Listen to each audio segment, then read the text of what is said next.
ano yung assurance na hindi mali-leak yung aming mga personal data? Kasi siyempre, 'Yan. kailangan ding i-upload kahit yung luma namin na driver's license eh. Ilang government agencies na yung na-hack. So siyempre, ando na yung worry namin.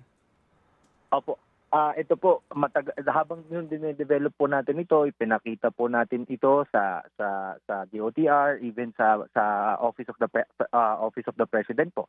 Talaga pong yun po ang sinigurado po ng ating presidente na hindi mabi-breach ang system para po hindi maapektuhan ang security, ang privacy ng ating mga kababayan.